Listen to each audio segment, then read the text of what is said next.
14-уктуруу. 2-3 күн күттім. Келген жоқ. 4-ші күні чачын абдан жақшы алдырып келіптір. Жатқан ертесі бая милиция Стамов үйіне чакырып қалды. Енесі оорукананың жанынан өтіп баратып, бір-бірін таныйт екен. Мага: "Ай балам, бүгін келатып больницаның жанынан Асанды көрдім. Операция жасайым деп жатпыз. Қой балам, алдартты урдап қоят. Жасатқан кишиге дағы жақшы болбойт" деп турбаспы? "Жок апа, жасайм, эчтеке болбойт" дедим. Эртеси эле Асанды операция жасаганы даярдадым. Операциялык столго көмкөрөсүнөн жаткызып, шишиктин тегерегине оорутпай турчу новокаинди куюп, кесе баштасам эле тынымсыз туш-тушунан канап кирди. Баягы кемпирдин сөзү дагы эле башымда турат. Кан аккан жерин кыскыч менен кармап байлай баштадым. Минтип жасасам 1 саат кеткидей. Адамдын моюнунда жогорку кан тамыры башка органдарга караганда өтө көп. Тобокелге салып, курч скальпель менен тегереттеп бир эле тартып, күч менен бүт шишикти алып салдым. Кан кетип, Асан эс учу менен жатат. "Ай балам, бул эмне эле ысык нерсе агып атат" дейт. Мен: "Аксакал, бул дары" деп коям. Шишиги килейген эле ачык жара болуп калды. Ылдыйкы эттин алдындагы тарамшы өңдөнгөн териси бар. Ушуну тез арада терисин жоонураак жип менен тигип жибердим. Кан акканы токтоп калды. Канын Асанга көрсөтпөй тазалап, мойнун таңып, киребетке бийик жаткызып, шилисинин артына, операция жасаган жерине муздак грелканы басып жаткырып койдум. 1 саатка муну басып жат деп. Кудай жалгап, кан акпай калды. Жакшы эле жүрөгүм түштү. Мындайды көрбөгөн, жасабаган жаным ошондон кийин район боюнча жакшы кабар мен үчүн тез эле тарады.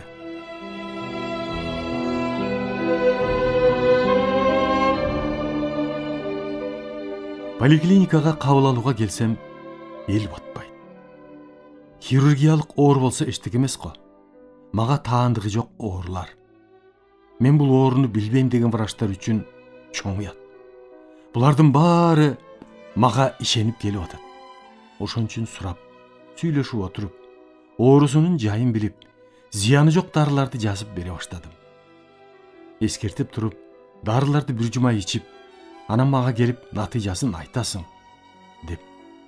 1 жумадан кийин келип, колумдан өп, алкышын айтып кетип атышты. Себеби жакшы болуп кетти. Ушул күнгө чейин билем, ооруган адам ошол врачка ишенип келсе, эмне берсең дагы жагат. Негизи ишенич.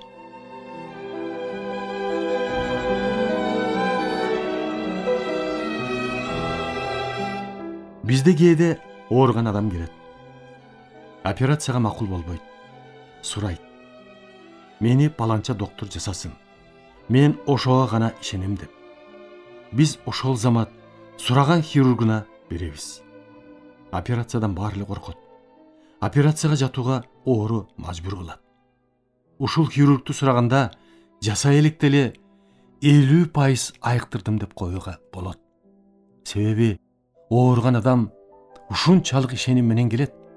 Операциядан кийин эч кандай кырсык, татаалдашуу болбойт.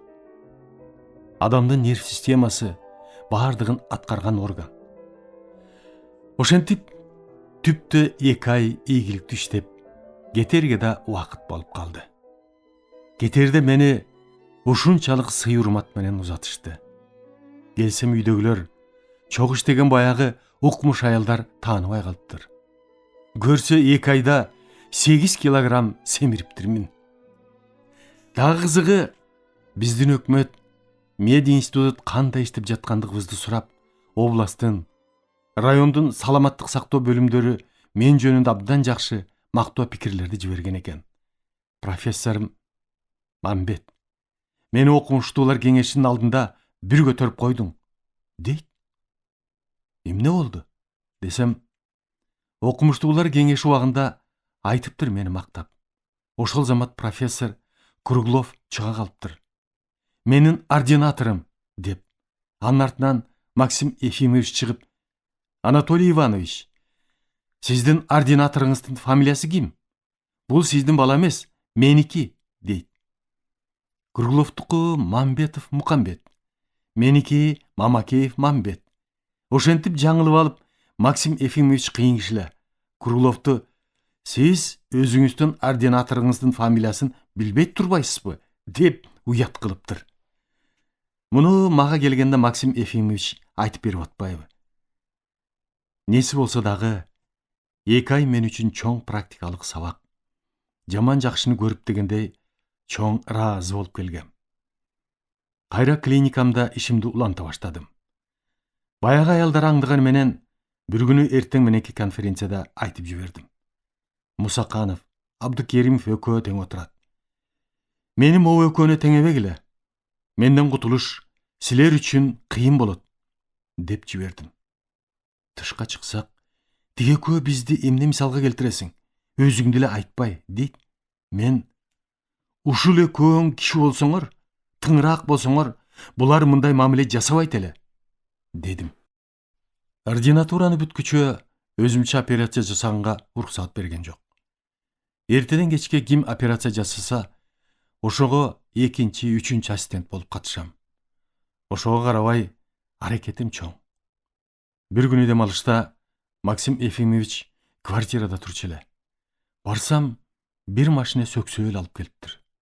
Тарбайган, турбайган, ийри муйру катуу жыгаштар болор эле. Тиги еврейлер өмүрүндө кара жумуш жасап көрбөгөн адамдар айласы кетип, кантип жарып, талкалап алыштын айласын таппай турушуптур. Мен чакыртпай эле капысынан барып калдым. Жардам сураган жок. Көрүп туруп жумушка бышып калган жаным балтасын, балкасын даярдап коюптур. Тез эле бир машина сөксөлдү талкалап жыйып салдым. Айрыкча аялы Фелиция Яковлевна жакшы адам эле. Мурун көргөн эмесмин. Жалынганын айтпа. Ушунун пайдасы кийин тийди. Мен чоңоюп, доцент болуп калганда Максим Ефимович менен өйдө төмөн сүйлөшүп калдым эле. Максим Ефимович мени эмне жакшы көрүп, колдоп калдыңыз десем, Мамбет, бая жаш убагыңда сөксөөлдү талкалаганда эле байкап калгам. Сенден бирдеме чыгаарын, деди. Көздүү киши эмеспи? Профессор Фридман жөнүндө өзүнчө баяндайт.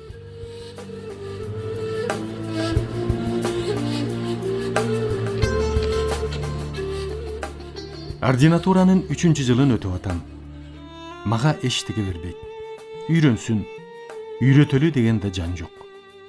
Бир күнү кафедранын жыйыны болуп, ачыкка чыктым. Максим Ефимович, мен ординатураны бүтөйүн деп калдым. Эмгиче бир дагы операция жасай элекмин. Бүткөндө бир районго барып иштесем, эчтеке билбей отурсам, кайдан, кайсы кафедрадан ординатураны бүттүң эле деп сураса, мен эмес, силерге уят болот го, деп суроону кабыргасынан койдум. Профессор деле билет менин жасабаганымды. Сурап калды. Эмгиче эчтеке жасай элексиңби, деп. Ооба, дедим. Анда эртең аппендицит менен грыжаны даярдап кел. Сен жасайсың. Мен өзүм ассистент болом, деди. Таң атканча уктабай даярданып, өзүм деле даяр болуп калдым. Эртеси бүт ассистенттер катышмай болду. Операция жасаардын алдында Максим Ефимовичке мындай шартты койдум. Мен жасап атканда сиз жактан эч жардам болбосун. Өзүңүздүн ассистенттик милдетиңизди аткарыңыз, деп. Профессор, мунун дагы идея, деди. Баары карап турат. Сезип атам. Тиги аялдардын ою башка экенин. Кудай колдоп берди. Кемчилик кетирген жокмун. Бүткөндө профессор Азамат деп коюп басып кетти.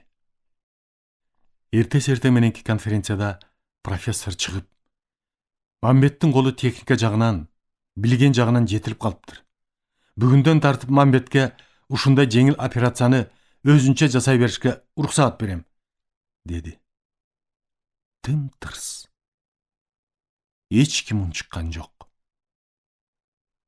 Ошондон тартып, колумдан келгенин операция жасай баштадым.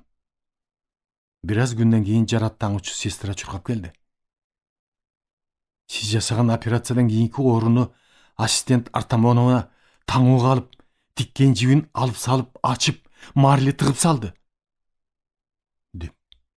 Мен барып, оорулууну таңууга чакырып көрсөм, чын эле ошондой. Марлисин алып салып, эч кандай ириңдеген эмес, жараты таптаза, мен кайра тыгып салдым. Ооруган адамга: "Сени мен операция жасагам. Эч кимге таңуу жасатпа. Өзүм көрүп турам", деп кеттим. 5 күнгө чейин үн чыккан жокмун. Биринчи күнү таңууга алып көрсөм, таптаза. Профессорду, Артамоновнаны, ассистенттерди чакырып, ошолордун көзүнчө жибин алдым. Максим Ефимович: "Эмне болду?" дейт. Мен Артамонованы карап: "Бул киши жооп берсин" десем, кызарып, үн чыкпайт. Ошол жерде мен Артамонованы такап: "Эмне үчүн? Эмне себептен жибин алдыңыз?" деп туруп алдым. Ит эле болду. Мунун себеби максаты мени жаман көрсөтүү, жаманатты кылуу.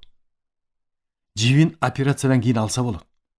Эгерде жасаган жер ириңдеп кетсе, анда оору 6 күндүн ордуна 1 ай жатып калат. Кээде хирургтар билбей эзип жасаса, же колу таза эмес болсо ириңдеп кетет. Мындай убакта хирург күнөөлүү болуп калат. Айласы кеткенде профессорго кайрылууга аргасыз болот. Анда азыркы саламаттык министрлигинин жанындагы төрөт үйүнүн ордунда бир кабат узун эски имарат бар эле. Кечиктирилгис хирургия, травматология, балдардын хирургиясы, урология баардыгы ошол жерде эле. Ошолорго биздин профессор консультация жасоочу. Бир күнү Максим Ефимович 14 жашар баланы ошол жактан көрүп бизге алып келди. Сыныктарды мен өздөштүрүп, жакшы ордуна салып калдым эле. Карасам, баланын оң колу көпкөк, шишиген. Кээ бир жерлеринде жаңкы колунун 2 сөөктүң сынып кеткен экен. 3-4 жолу хирургтар ордуна салабыз деп аракет кылган экен. Кийинки рентген сүрөтүн карасак, ордуна түшпөгөн. Тескери турат. Ушуну Максим Ефимович мага тапшырды. "Мамбет, сен аракет кылып салып көр. Сеники түзүк чыгып калчу эле", деп.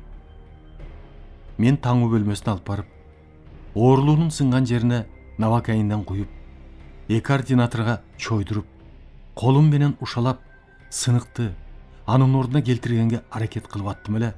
Ошол убакта Круглова Елена Анатольевна, профессор Кругловдун кызы, ассистент, студенттер менен кирип келди. Ары бери карап туруп, эчтеке айткан жок. Студенттер менен тез чыгып кетишти. Ойлодум: "Ай, бир кемчилик таап чыгып кетти го", деп. Мен оңдоп, гипс салып, баланы жаткызып коюп чыксам, улук сестра Галя чуркап келип: "Таңуу бөлмөсүндө эмне жасадың эле?" деп менден сурап калды. Мен айтып берип, эмне болду десем, лабораторияда профессор, ассистенттер студсовет болуп сүйлөшүп отурушты эле, бир убакта Круглова кирип келип, жыгылып кете жаздады. "Билесиңерби, таңуу бөлмөсүндө Мамакеев эмне кылып атат? Эми тиги баланын колу кесилет", деп жар салды, дейт. Ошол замат таңуу бөлмөсүнө профессор, тиги ассистент аялдар жабылып кирип келишти. Максим Ефимович өзү тапшырган. "Эмне болуп атат?" деди. Мен: "Оңдоп гипс салып атам", дедим. Үн чыкпай чыгып кетишти.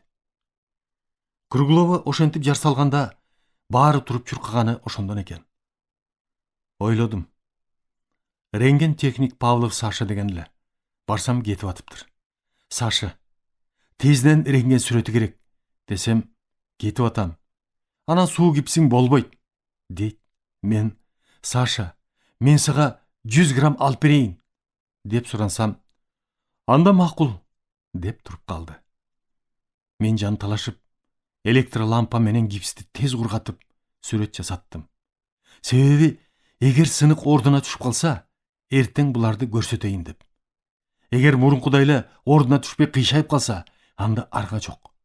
Унчукпай эле калмакмын. Кудай жалгап, сыныктын жиги билинбей, абдан жакшы ордуна туруп калыптыр. Аны алдым. Мурунку сүрөттөрүндө андан ашык туура эмес тургандарын көрсөттүм. Эртеси эртең мененки конференцияда чыктым. Максим Ефимович, мен ординатормун. Көп нерсени билбейм. Билейин, окуйун деп жүрөм бул жерде, деп сүрөттү көрсөтүп, болгонум болгондой баарын бетке айтып, ассистент Круглова кирип келгенден кийин, эгер мен туура эмес жасап атсам, ассистент катары мага кемчилигимди айтып, өзү жардамдашканга толук укугу бар эмеспи? Анткенин ордуна чуркап барып, силерге тескери маалымат берген экен. Десем, Круглова жанталашып, мен көргөндө ошондой көрүндү, дейт. Мен да тормуз начар деп айтып келатпаймынбы?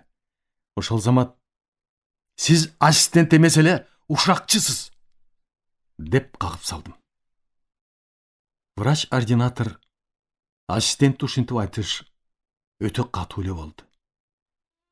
Эгерде жаш врачтар жаңылып ката жасап атса, кемчилигин айтып, жардам берип, оңдоп коюусу керек. Кийин ойлосом, Максим Ефимович оозунан жаман сөз чыкчу эмес. Экинчи жагы профессор Кругловду таарынтып албайын деген ой болсо керек. Ошентип иштеп жүрөм. Кээде уруксаты жок эле жасап жиберчү болдум. Ушунун баарын чогултуп профессорго арызданыптыр. Мамакеев билгенин жасап атат. Баш ийбейт, орой деп. Конференция өткөзүп, талап киришти. Максим Ефимович мени аргасыздан 2 айга операциядан бошотту. 2 ай операция жасабай калмак болдум. Чынында күнөөнүм моюнга алыш керек. Колум кычышып, ашыгыраак кетип калгам. Аргасыздан баш ийип, операцияга кирген жок. Билип калдым. Тиги аялдын аңдыганын. Мени кайсыл жактан кармасак деп калышты. Ичине желим чыгып, басаңдап калды. 2 айдан кийин кайра операцияга кире баштадым. Ошентип 3 жылдык ординатурамдын убактысы аяктады. Бүтөрүгө жакын кафедранын жыйыны болуп, Максим Ефимович, Мамбет, сурогуң бүтүп атат. Эмне кылайын деген оюң бар? Деп сурап калды. Мен тартынып, тиги аялдар, ассистенттер, жалпы каршы болорун билип, ошончо дагы тобокелге айтып көрөйүн деп. Максим Ефимович, эгер мүмкүнчүлүк болсо, аспирантурага калайын дедим эле. Десем, доцент Студенцова чала угуп калдыбы? Профессордон «Что?» деп сурап калды. Ошол замат болбойт. Бүгүн азыр аспирантурага калышка эрте. Билими начар. Ал бул көп башы иштебейт. Билгенин жасайт. Тартиби жаман. Каяша айтат. Деп жамандап кирди. Берки отурган ассистенттер баары Студенцованы колдоп калышты. Унчукпай отурам. Эми профессор эмне дээр экен деп. Максим Ефимович, менин оюм деле ошондой. Силердикиндей десе, айла жок кетет элем. Аягында Максим Ефимович, менин оюм башка. Мамбетте кемчилик көп. Мага жаккан жагы, Мамбеттин хирург болушка далалаты күч.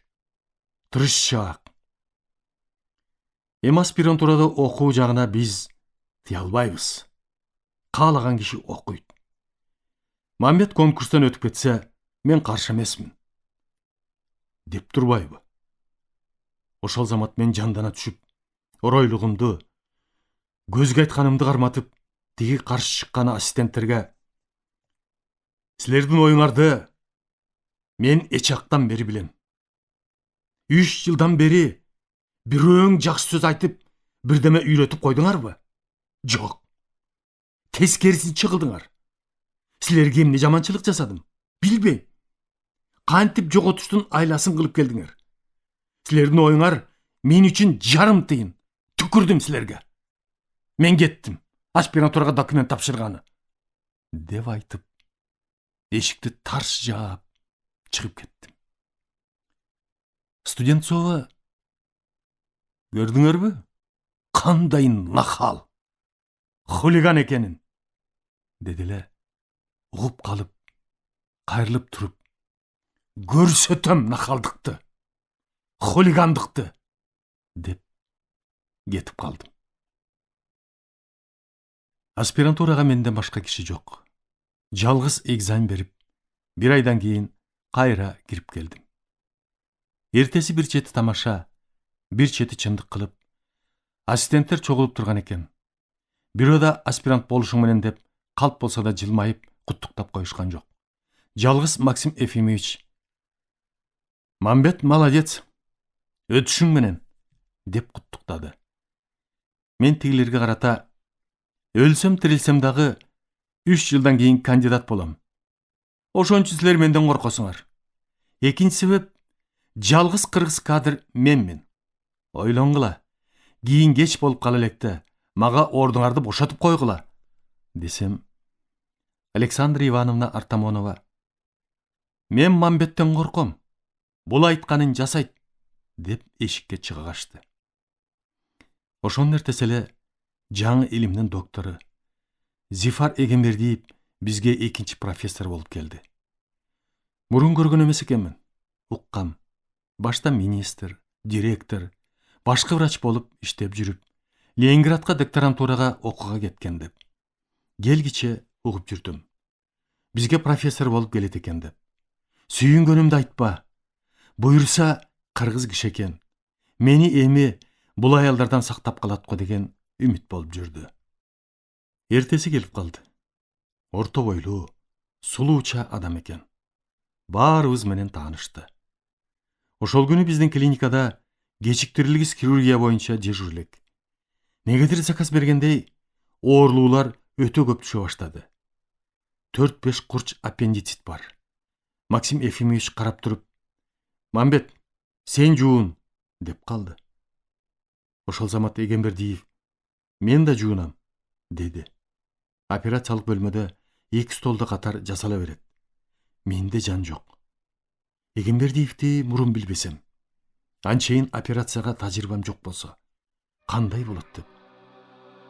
Операция жасай баштадык. Мен 3-чү операция жасай баштаганымда, бир операцияны бүтө элек оорулууну кыйкыртып эле бүтө албай атты. Менин оюм, көзүм ошол жакта. 3-чү операцияны бүттүм. Эгембердиев дагы бүтүп, чогуу чыктык.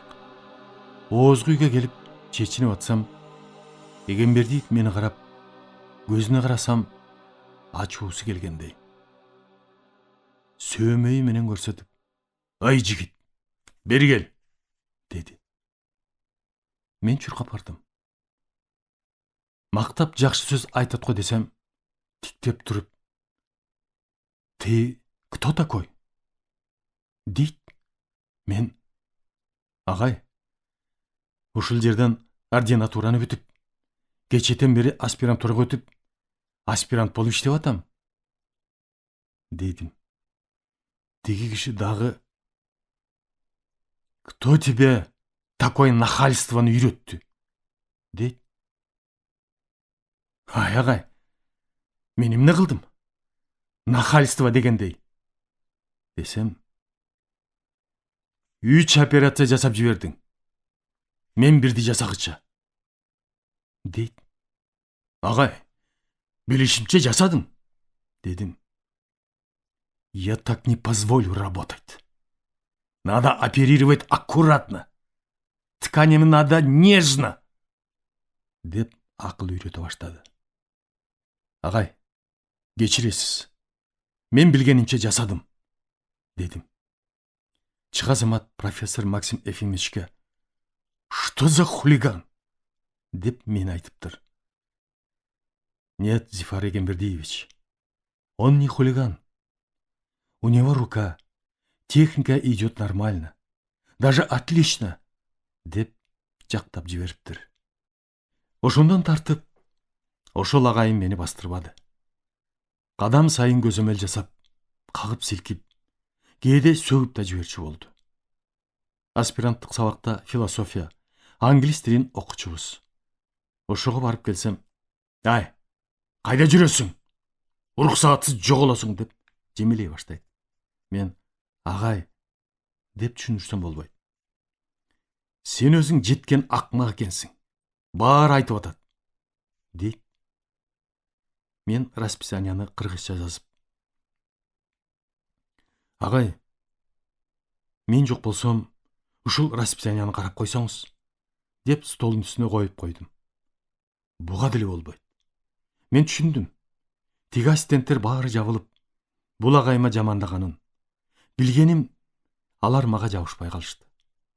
Көрсө, агайыма табыштап берип, өзүлөрү эки кыргызды кармаштырып коюп, тышыбыздан кубанып коюп жүрө беришти. Бир күнү чыдабаганымдан айлам кетип агайыма кирдим. Мен: «Агай, сиз мени тааныбайсыз. Сиз дагы мен өтө билбейт экем. Бул ассистент аялдар жогото албай айламды кетирип жүргөндө, сизди келатат дегенде, энем эркек төрөгөндөй сүйүндүм эле. Эми булар сизге жамандап өткөзүп берип, өздөрү чыга беришти». Десем, «Сен өзүң акмак дейт го», деди. «Агай, бул сиздин өз оюңуз эмес. Себеби сиздин антип айтууга убактыңыз жете элек. Мени билбейсиз. Сиз өзүңүз бир аз байкап көрсөңүз, өзүңүздүн көзүңүз жетсе, чын эле мен акмак, хулиган болсом, айттырбай эле кете берейин», деген суроону агайымдын алдына койдум. «Жок, болбоду. Үтүрөйүп, бара бер, көрөбүз», деп койду. Дагы эле болбой, сөгүнүп, кагып, бастырбады. Бир күнү профессордун жалпы апкоту болду. Анда бардык врачтар апкотко катышат. Ар бири өзүнүн палатасындагы ооруларды профессорго кабарлап, эмне менен жатат, кандай операция болгон, бүгүнкү ал акыбалы кандай, баарын айтып баяндама беребиз. Профессор өзүнүн оюн айтат. Кемчилиги болсо, аны айтат. Түшүнбөгөн оорулуулар болсо, ошол апкотто жалпы баарыбыз кеңешип, бир жыйынтыкка келмейт.